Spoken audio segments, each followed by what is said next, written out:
You mentioned something out loud yesterday. Today, your phone showed you an ad for it. You think it's the algorithm.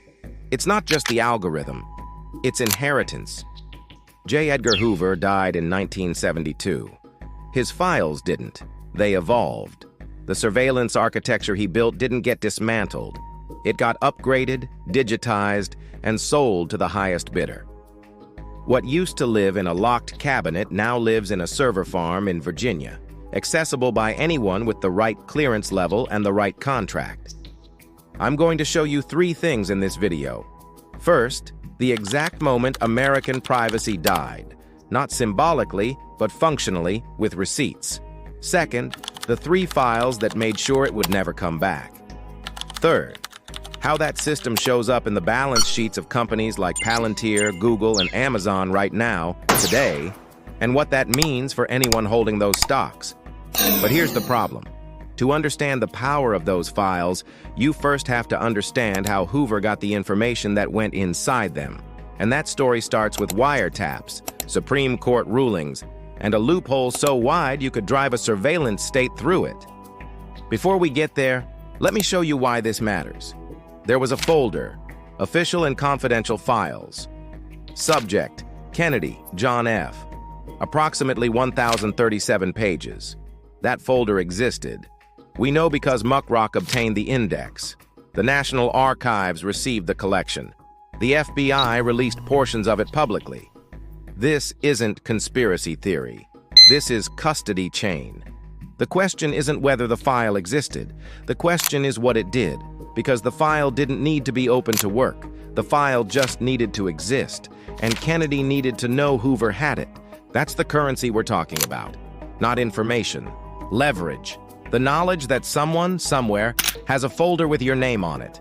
And you don't know what's inside, but you know they can open it anytime they want. Imagine you're the President of the United States. You have the power to fire the FBI director, except you don't, because the FBI director has a file on you, and you know he has it, and he knows you know. So when he walks into the Oval Office, you're not really in charge. He is. That was the reality for Kennedy, Johnson, Nixon. For 48 years, no president could fire J. Edgar Hoover. Not because he was good at his job, because he was too dangerous to fire. Here's how I'm going to deliver on that promise. Step 1. I'll show you how Hoover built a retrieval machine, an index system, compartments, and plausible deniability. Step 2. I'll show you how he fed that machine. Wiretaps, bugs, informants, off-book procedures. Step 3. I'll show you what happened when the paper died, but the system stayed alive. The 1972 scramble, who tried to destroy the files, who succeeded, and what that means about what survived. Step 4. I'll show you the modern inheritance, how the cabinet became a data center, how the same companies you might own in your portfolio are running the evolved version of Hoover's machine. Why should you trust me on this? Because I'm not guessing. The FBI's official and confidential files exist in the public domain. The National Archives has formal descriptions of what was inside. Internal memoranda, correspondence, sensitive case folders on prominent individuals kept separate to control access. The legal history of wiretaps is traceable through Supreme Court decisions. Olmstead in 1928, Katz in 1967. The cloud contracts are public. WWII task orders issued to Google, Amazon, Microsoft, all publicly announced. This isn't speculation. This is documentation. And here's the ledger beat you need to hear right now. You bought convenience. You paid for it with permanent surveillance plumbing. Every time you agreed to terms and conditions, every time you said yes to location services, you weren't just giving data to a company. You were feeding a system that was built before the internet existed by a man who understood that knowledge isn't power, retrieval is power, because the government doesn't run on agents anymore. It runs on contracts, compute, and storage.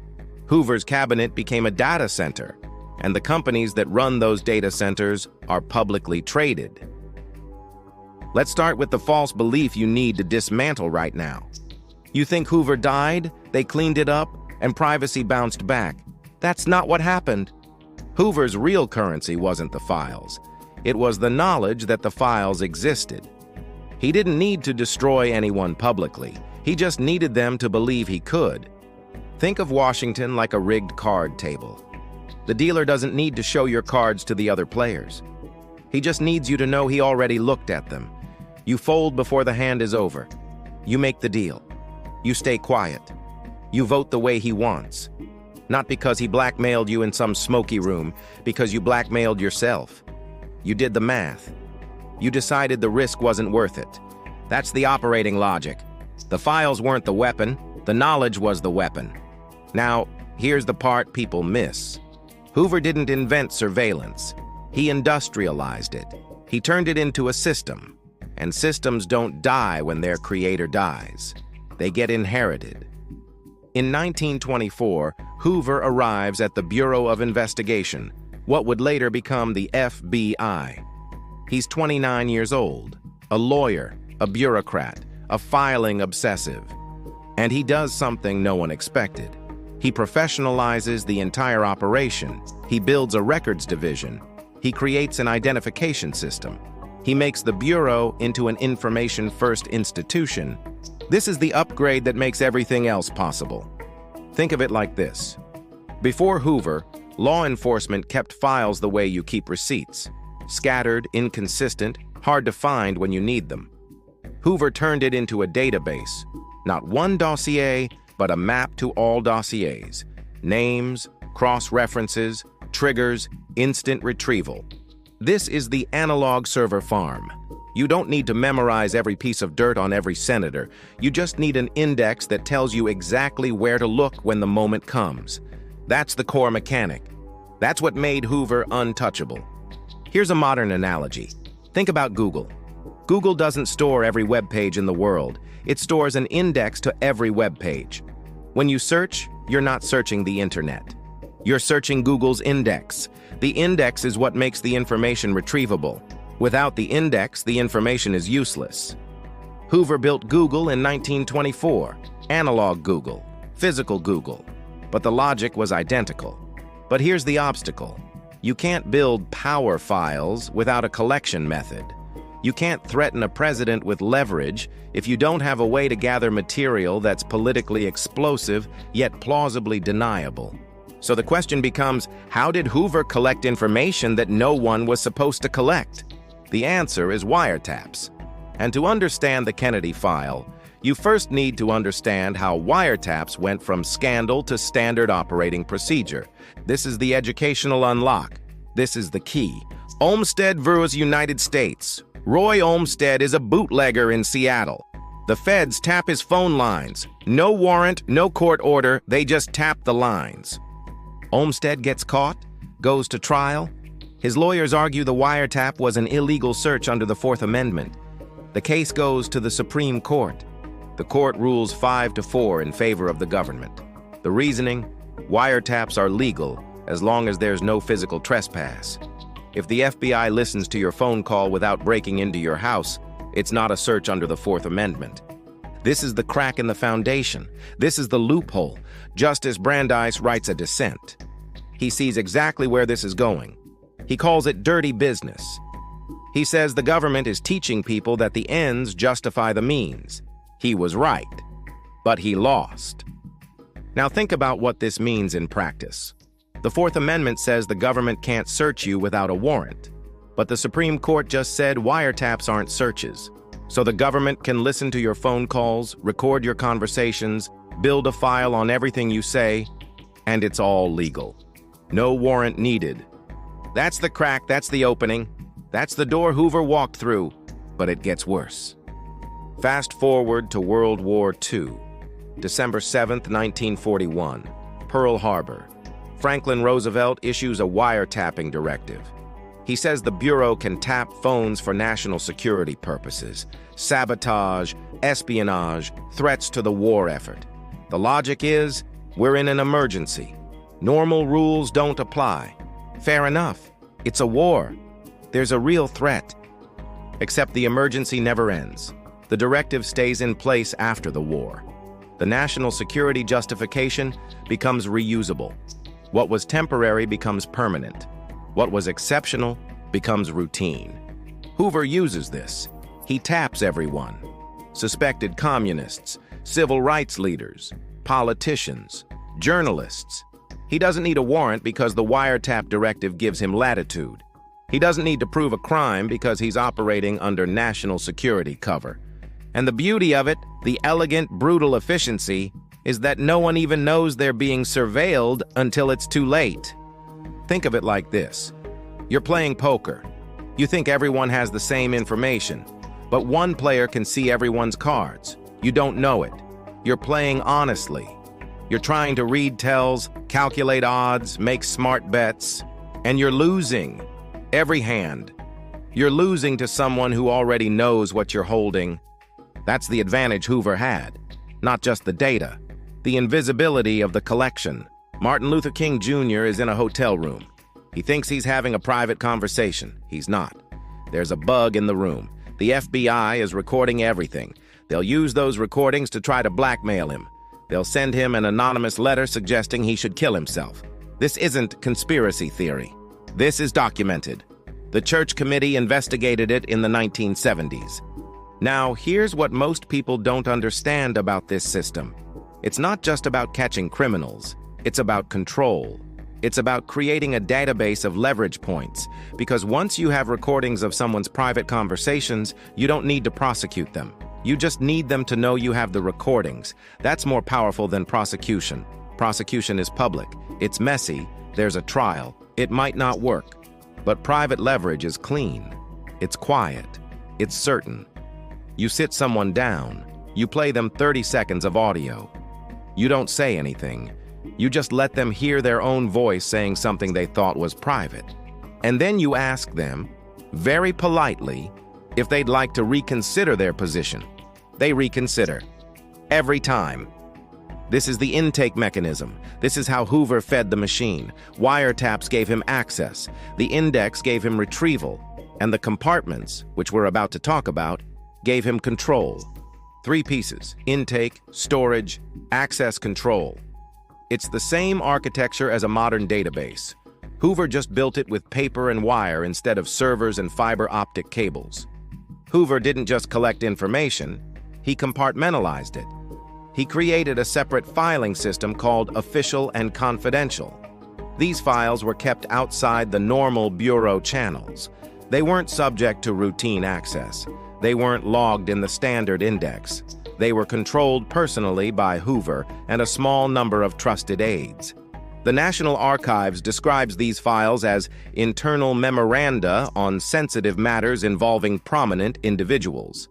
Translation: leverage, the kind of material you don't want your successor to find. This is the filing architecture of a private state inside the public state. Not a conspiracy club. A design choice. Compartments. Controlled access. Deniability.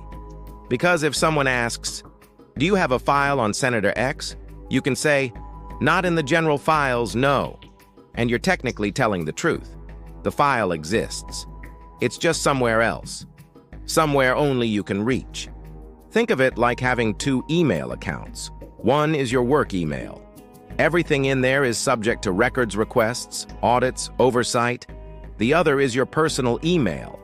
Technically separate, not subject to the same rules. But you use both. And when you want something to be deniable, you send it from the personal account. That's what official and confidential was. The personal account.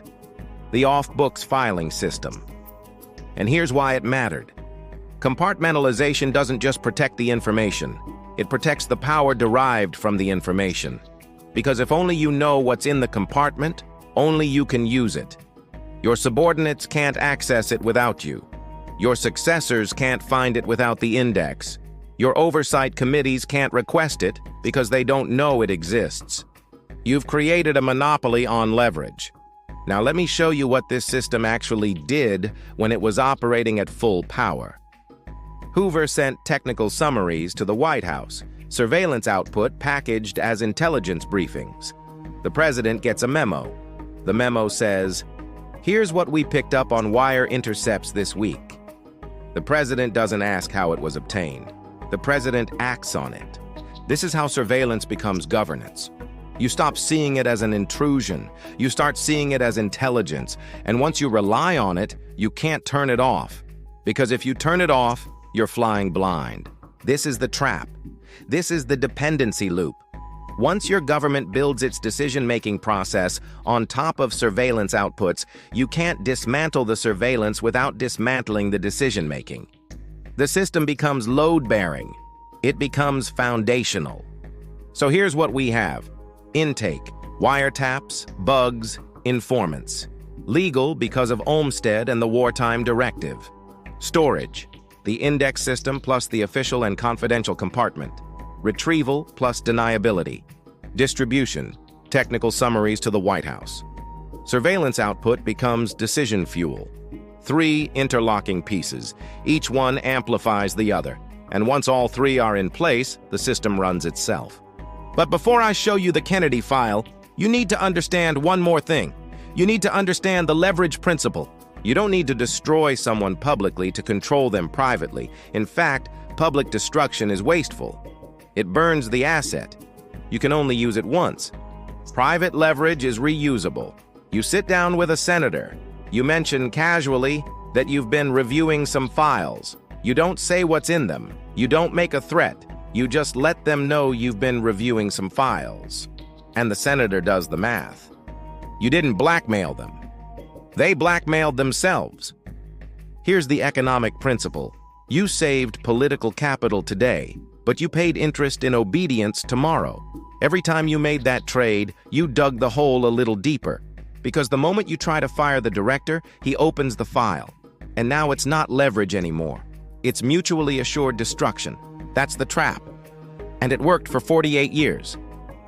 Kennedy tried to navigate it. Johnson tried to navigate it. Nixon tried to navigate it. All of them failed. All of them kept Hoover in place. All of them knew he had files. All of them decided the risk of confrontation was too high. Think about what that means. 3 presidents, different parties, different agendas. All of them made the same calculation. Hoover stays. Not because he was good at his job, because he was too dangerous to fire. Now let me show you what was in the file. Official and confidential. Subject: Kennedy, John F., approximately 1,037 pages. We can't see most of it. Much of it is still classified. Some was destroyed, but we know what kind of material went into official and confidential files. Wiretap logs, hotel bugs, informant reports, surveillance of personal associations, who Kennedy met with, who he talked to, who he was seen with. This isn't speculation. The Church Committee, a Senate committee in the 1970s that investigated intelligence abuses, found that the FBI conducted surveillance on political figures without proper authorization. They found that Hoover maintained personal files on prominent individuals. They found that he used this information to influence political outcomes. So when I say Kennedy's file contained 1,037 pages, I'm not guessing. That number comes from Muckrock's FOIA request. The file existed. What we don't know is exactly what was on those pages, but we know enough to understand what it did. It kept Kennedy from firing Hoover. It kept Kennedy from challenging the FBI's authority. Because Kennedy knew the file was there. He knew what Hoover was capable of. He knew the cost of confrontation, and so he paid. He paid in obedience, he paid in compromise, he paid in silence. That's what the file did. That's how leverage works. Now let's talk about what happened when Hoover died. May 2nd, 1972. J. Edgar Hoover dies in his sleep. The scramble begins immediately. Not for his legacy, for custody. Who controls the files now? Where are they? Who has access? Think about what this moment represents. For 48 years, one man controlled the most sensitive intelligence in American government. And now he's dead. And everyone in Washington is asking, where are the files? The National Archives notes that the official and confidential files were transferred to Mark Felt's office after Hoover's death. Mark Felt, associate director of the FBI, the man who would later be revealed as Deep Throat, the Watergate source. Felt gets custody. But he's not the only person who knows what's in the files. There's someone else. Helen Gandy, Hoover's personal secretary for 54 years, from 1918 to 1972. She filed everything. She indexed everything. She knew where everything lived. And after Hoover died, she did something extraordinary. She destroyed his personal papers, boxes and boxes of them, shredded, burned, gone. She testified about it later, under oath. She said Hoover had given her instructions to destroy his personal files after his death. So she did. She spent weeks going through his office, his home, pulling out anything marked personal and destroying it. How much material? Estimates range from several boxes to dozens of boxes, thousands of pages, maybe tens of thousands, gone. Permanently. Now here's the question. Was that a cleanup? Or was it a final act of power? Because if the most explosive material got destroyed, that means the worst dirt is gone. The leverage files, the career enders, the material that would have destroyed presidents. But the system stayed. The compartments stayed, the procedures stayed. The expectation that surveillance outputs would flow to decision makers, that stayed. The dirt died. The machine survived. And this is the key insight. You can burn the folders, you can shred the papers, but if the surveillance infrastructure stays in place, if the collection methods stay legal, if the distribution pipelines stay active, then the system continues. New director, new files, same machine. Think about it like this. Imagine you own a factory. The factory produces widgets. One day, the factory burns down. All the widgets are destroyed. But the machinery survived, the workers survived, the supply contracts survived. Are you out of business? No, you rebuild. You start producing widgets again. Maybe it takes a few months, but you're back. That's what happened after Hoover died. The files got destroyed, or at least the most explosive ones did. But the machine kept running. The wiretap authorities stayed in place. The compartment system stayed in place. New files started filling the cabinets, new surveillance targets, same system. And then something happened that would transform the system from paper to digital. The filing cabinets are gone. The index cards are gone. The paper is gone. But the system isn't gone. It evolved. Replace the file drawers with server racks. Replace the index cards with databases. Replace the locked cabinet with an access-controlled cloud region. Same logic. Same architecture, just faster, bigger, more efficient. The Department of Defense runs the Joint Warfighting Cloud Capability, JWCC. It's a multi-vendor cloud vehicle built to deliver cloud services across classification levels: unclassified, secret, top secret.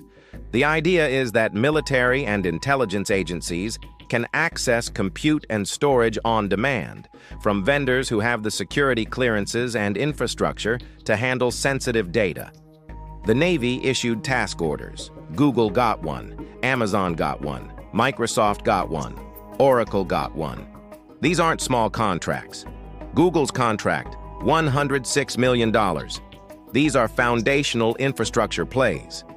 Amazon announced it's investing up to $50 billion to expand AI and supercomputing capabilities for U.S. government customers. $50 billion.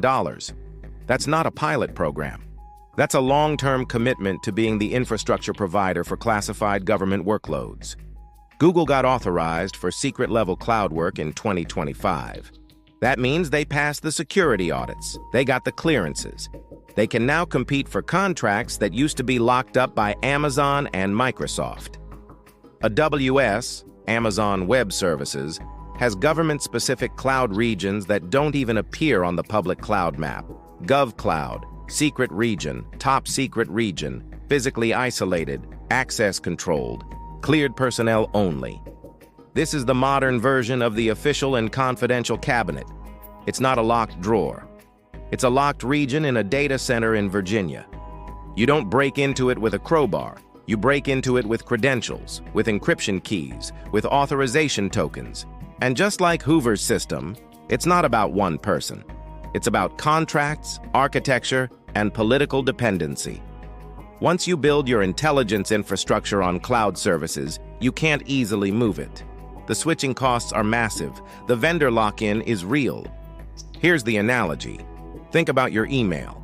20 years ago, you ran your own email server.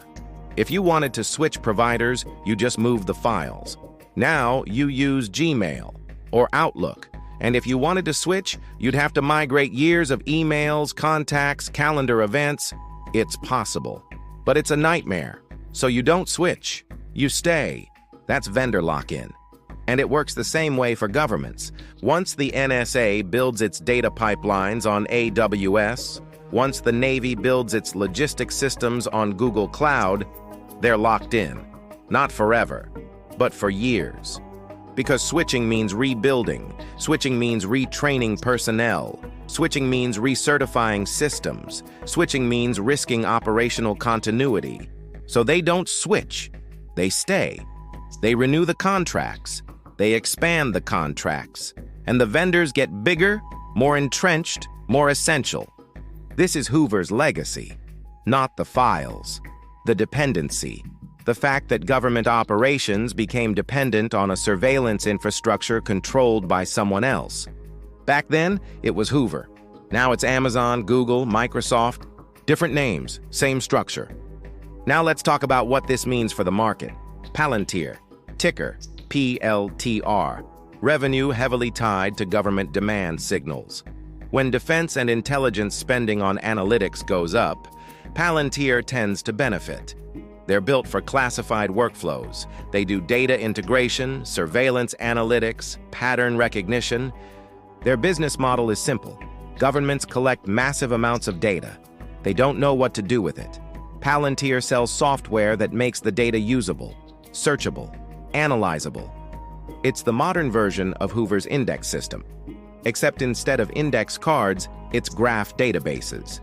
Instead of cross-references, it's machine learning models that find connections automatically. If you're holding PLTR, you're betting that government surveillance and defense analytics spending will stay strong or grow.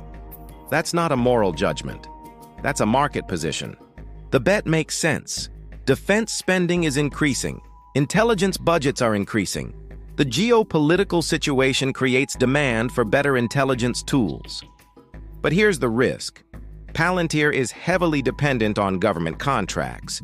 If those contracts don't renew, if budget cuts happen, if surveillance becomes politically toxic, Palantir's revenue takes a hit.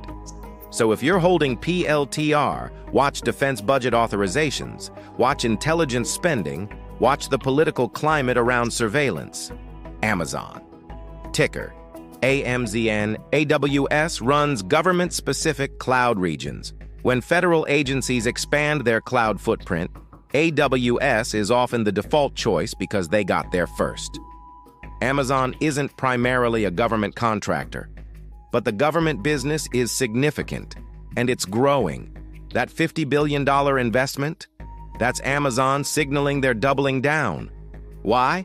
Because government contracts are stable, long-term, high margin, and once you win them, they tend to renew because of that vendor lock-in effect.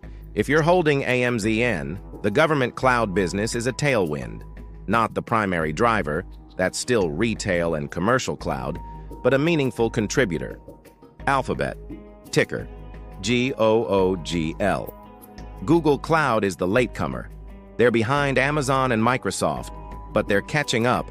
And the WWII authorization for secret-level work is a big deal. It means they're credible now. It means they can compete for classified contracts. That expands their addressable market. If you're holding GOOGL, the government cloud business is a growth driver. It's not huge yet, but it could be. So those are the opportunities. But let's talk about the risks. Data broker regulation, privacy enforcement. The Consumer Financial Protection Bureau proposed a rule to stop data brokers from selling sensitive personal data. If that kind of regulatory pressure keeps building, it doesn't just hit the data brokers. It hits anyone whose business model depends on data flows that people didn't explicitly consent to. And government contracts don't make you immune. If the political winds shift, if privacy becomes a voting issue, those contracts can get renegotiated, restructured, or canceled. Look at what happened with Project Maven. Google signed a contract with the Department of Defense to provide AI technology for analyzing drone footage. Google employees found out. They protested. Some quit. Google decided not to renew the contract. That's what regulatory and political risk looks like. It's not just laws, it's social pressure, it's employee activism, it's public perception. So if you're holding these names, watch two things. 1. Defense and intelligence budget authorizations. If spending stays strong, you're fine. 2. Privacy regulation momentum. If it accelerates, you're exposed. That's the trade. Growth against risk. Infrastructure against regulation. The same dynamic that made Hoover powerful, dependency, is what makes these companies powerful. And it's also what makes them fragile. Because dependency cuts both ways. Let's close the loop. The Kennedy file existed. 1,037 pages. Official and confidential. We know it was there. We know what kind of material went into those files. The reveal isn't a smoking gun, it's something more durable. The folder is a node in a system designed to convert surveillance into governance leverage. Kennedy knew Hoover had the file. That's what mattered. Not the contents, the existence. The calculation every politician made. Is it worth challenging him? Kennedy let him stay. Johnson let him stay. Nixon let him stay. Because they were afraid of what he knew. And here's the final twist. Helen Gandy destroyed the most sensitive personal files after Hoover died. The worst leverage, the career-ending scandal material, probably doesn't exist anymore. The files that could have destroyed presidents died with Hoover. But the system didn't. The compartments didn't. The wiretap authorities didn't. The expectation that surveillance outputs would flow to decision-makers, that didn't die either. So here's what you inherited. You weren't imagining the listening feeling. You were inheriting an architecture. The same logic that made Hoover powerful. Collect everything, index it, control access. That logic didn't disappear. It got digitized. Your phone isn't spying on you because of a rogue engineer. It's spying on you because surveillance became infrastructure. It's not a bug. It's the operating system. Hoover's secret wasn't a drawer full of dirt. The secret was teaching America to run on surveillance outputs. First on paper, then on tape, now on cloud. The files disappeared. The filing system didn't. And if you're wondering who profits from that system today, check the WWII contracts, check the defense analytics revenue, check who's building the server farms in Virginia.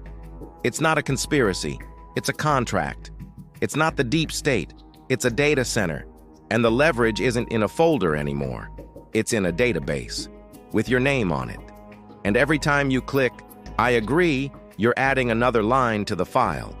You bought convenience. You paid with surveillance. The deal was made before you were born, by a man who died 50 years ago. But the system he built is still running, still collecting, still indexing, still creating leverage. And the companies running that system are in your portfolio. That's the inheritance. That's the architecture. That's what never disappeared.